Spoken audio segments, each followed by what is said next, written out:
juga menghadapi cabaran yang agak getir.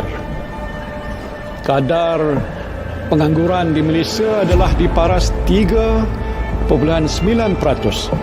So, isu yang tak settle-settle di Malaysia lagi adalah pengangguran. Pengangguran meningkat kepada 5.0% pada bulan April 2020. Mustahil ke kalau kita nak lahirkan usahawan sebenar melalui pendidikan tinggi? Kalau kita tengok artikel tentang situasi di Malaysia, ada 200,000 graduan yang tak ada kerja. Disebabkan teknologi yang berubah, perubahan ekonomi, perubahan pemikiran generasi baru, education yang dulu tu mungkin tidak lagi bersesuaian. Dan mengikut anjuran Jabatan Perangkaan Malaysia, pada 14 Mei 2020, kadar pengangguran dijangka akan meningkat.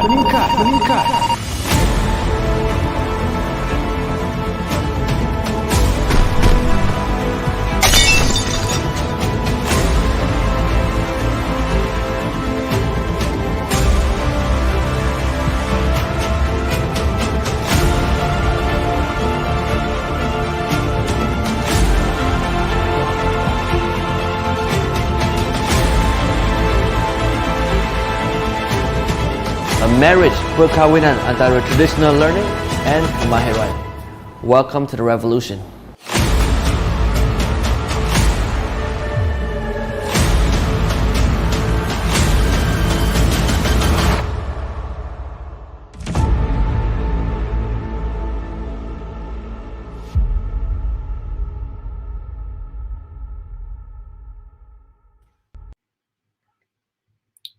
Good morning. Hey, Nizan, good to see you. Sufi, Zati.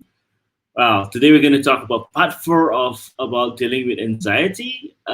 Today, because of some responses, after the FB Live, people PM me and asked me some questions, so I thought I'll address it. And I didn't answer them directly there because I thought it would be good that it would be addressed live as well. Now, the thing here is this. The first 3 days, we talked about what is anxiety, how do we manage it for ourselves. Then after that, yesterday, we talked about talking about managing our thoughts, managing our action, because the second day, I talked about how it cripples you, what are the symptoms of anxiety, right? Being in the fetal position, and then we talk about getting out, taking action. That's the main antidote, all right? Hey, Farah, good morning to you. The thing here is this. That is that if you are doing it for yourself. And the biggest problem I find in the society is that sometimes we do not know that we are going through this anxiety problem. And it's only the people around us that notices it. And what I'm trying to share with you today is really what can you do when you see your friend or your loved one going through anxiety. How can you help them? Now, I've always find that sometimes what we are saying is that a good intent may not be the best intent, right? A good intent may not be the best or right intent. Now, what you say like, I want to help people, but you mean it's not good. Hey, Safwan, good morning. Yeah, because ultimately, you need to first understand people need to be able to wallow in their sorrows for a while. What do I mean by this? Let's say if somebody comes up to me or somebody I'm coaching and he comes up to me and says, Adrian, I'm really worried. I'm really scared. Do I immediately go, what are you scared about? And then he tells you the problem. And then you say, what's wrong with that? That doesn't help with anxiety. Right? Hey, Farah. So what we are saying is, whenever you're talking to a person who is going through anxiety problem, or you notice that the person has got anxiety challenges, the main thing that we have to do as a friend or a comfort is to bite our tongue. What I mean by bite our tongue, not literally bite your tongue, but literally not say anything, because you do not know what's going through in the person's mind. All right, you wouldn't know what's going through the person's mind, what causes it. Yesterday we talked about trigger points. We talked about generalizing what was the main trigger point. Yeah, we won't know it. As a third party, we do not know it. So the key here is, number one, we need to learn how to sympathize with the person. Now, you cannot empathize yet because you do not know what causes it, but sympathize about the person. So the first thing I would normally do if I get a person that comes up to me and say, Adrian, I'm really worried, this is the situation, yada, yada, yada, then I'll like, okay. Then I will start going back to ask them, so what does it mean to you? You know, let's say if you make it, or if this problem really happened, what does it mean? And let the person speak. As the person speaks out, what you want to try to find out here is this. What is the root cause of the anxiety?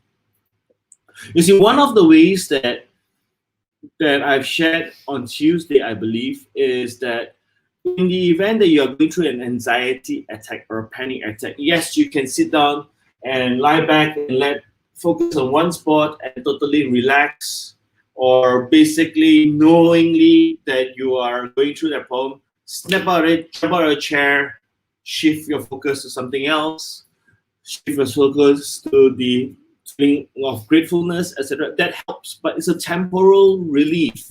You need to know one thing.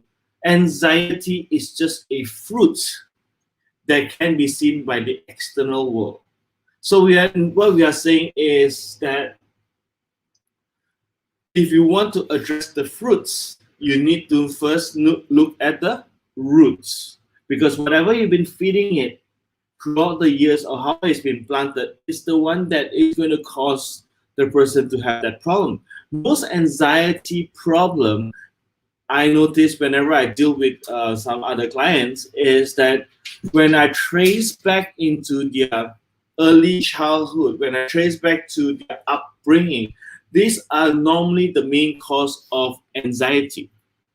Because what happened, if you ever remember the first ever Facebook Live that I ever did, if you had a chance, if not, please go back and look it up. It's the very, very first one, mostly on 1st of March. I talked about the main thing is your identity. And most of the time, people go through the whole concept of anxiety is because that they feel that when they do not achieve certain things, their identity is at stake. That means they are not worthy, they are worthless. They make different meanings for themselves, and ultimately they don't have a sense of belonging anymore, because what they're gonna feel is that they're gonna feel that the world doesn't love them. They feel alone. They feel very challenged, and ultimately their mind is boggling. So therefore, what's going to happen is, if you think about the situation again, because this person has so much hurt within them, right? Good morning, Fatin. Right? They got so much hurt within them, and they feel a sense of not worthiness or lack of identity. And when they go out, all right, when they go out to do things, all right, so what they normally do is, when the person is very empty, like an empty vessel within themselves, the more emptier they are, they try to achieve more. All right, they try to achieve more in life to prove their true identity. But the thing here is because of the emptiness within themselves, the hollowness within themselves, when they try to achieve, these people are the most highly motivated people, or the other way around, right, to achieve something. So they're trying to go, roaring to go, right? I need to achieve, and bam, what happened? Suddenly things happen that we cannot control. MCO kicked in. Today is the first day of MCO for Selangor. All right, tomorrow is at Wilayah, so I'm based at Wilayah. Today is still my last day of going out to buy groceries, etc. But never mind. But what happens is, what I realized is that, let's say if I'm that person, all my meetings have been cancelled. All my potential closures, I'm supposed to go out and close the deal tomorrow, and it's like 99% confirmed. Okay, but now because of the MCO has kicked in, it got postponed. So let's say if I'm that person, how would I feel? Said, alamak, finally I got one case that I can actually close. But now what happened? That means I don't achieve again. And will the person that has anxiety feel that moment of fear? The answer is yes, because that is the first case. And we know that MCOs can be prolonged. I mean, we started in 18 March last year, and we have been on MCO, CMCO, RMCO, whatever it is for the longest time. So what happens with these type of people is that they automatically get that fear. What if I plan? Is there a point for me to plan? And these thoughts goes through their mind. So let's say if you're a friend dealing with people who are going through anxiety, remember the first step is sometimes it's best not to talk, because these people, what we were sharing is that the bigger the grief or the bigger the anxiety, the lesser we will need to talk. All does a person want to do? Hey, morning, Jenha. All right. The only thing that the person wants is really you being there to listen to him or her. And as normally when I deal with coaching time is I'll sit down, okay, I'll sit there and say, well, whenever you're ready, I'd like to hear more from you. And just be silent and wait. And thoroughly and honestly care about the person. One tip is do not ever touch the person. I mean, I know there's some traditions where the guys like to, all right, buddy, you're fine. The ladies will hug each other. Hey, Hamiza, morning to you. So why we are not doing that is because if you remember one of the sessions, or I'll repeat it later on, is that there's something called anchoring. You can be anchored with something, what you see, what you hear, what you feel. So the idea is we do not want to attach you as a friend to that person going through that problem, to feel that problem whenever they see you. You're supposed to be the friend, you're supposed to be the comforter, but not the one that creates the anxiety. So let them pour out. Okay, next time is let them pour out this and ask them, how does it affect you in terms of your identity? Then ask them, how was your childhood? You know, what made you feel like that? Is there something that whose love do you want more from when you were a kid? Is it your father and your mother? They will tell you something like, well, I prefer my father, I prefer my mother. Then the next question we normally ask is, how do you gain the love of your father and mother? Now, that is the very, very crucial point. All right. And that particular crucial point will lead us to how do you break down the next area for you to truly understand the very, very root cause of this person having the anxiety. All right, the anxiety is up here. What you can see is like the iceberg theory, where you can see all the iceberg, but actually at the bottom of the iceberg, you want to go to that root. And tomorrow we're going to come back and to break it down for you as to see how you can then break it down to help that person look at the very core problem to thoroughly remove anxiety problems once and for all. Because anxiety, if it's going to be self-help you generally look at in terms of your diet, which we covered yesterday. We talked about the caffeine level increases your heart rate. You talk about it's good to have green tea. All right, so but watch the amount of tannin. All right, celery juice will help in terms of calming yourself down. Sugar is very, very important. Do not eat too much sugar, especially raw sugar. Raw carbohydrates, I mean, basic carbos is one thing that is very dangerous as well because it gives you sugar spikes. Okay, so, and always have a journal and always shift your focus. But the key is we need to get to the root cause. And tomorrow we're going to cover about handling root cause problems. And once you address the root cause, you will be able to get it over with. So if there's anything, please put your comments, PM us, whatever it is. I'll be more than happy to share them. So till tomorrow, have a great day and goodbye.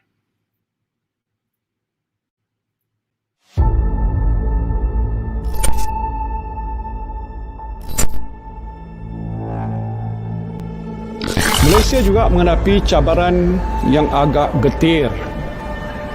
Kadar pengangguran di Malaysia adalah di paras 3.9%. So, isu yang tak settle-settle di Malaysia lagi adalah pengangguran. Pengangguran meningkat kepada 5.0% pada bulan April 2020. Mustahil ke kalau kita nak lahirkan usahawan sebenar melalui pendidikan tinggi? Kalau kita tengok artikel tentang situasi di Malaysia, ada 200,000 graduan yang tak ada kerja. Disebabkan teknologi yang berubah, perubahan ekonomi, perubahan pemikiran generasi baru, education yang dulu tu mungkin tidak lagi bersesuaian. Dan mengikut anjuran Jabatan Perangkaan Malaysia pada 14 Mei 2020, kadar pengangguran dijangka akan meningkat.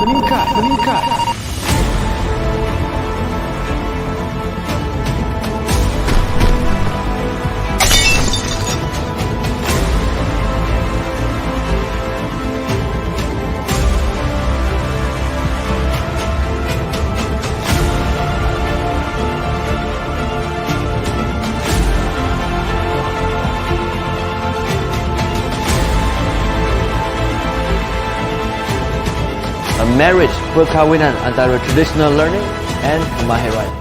Welcome to the revolution.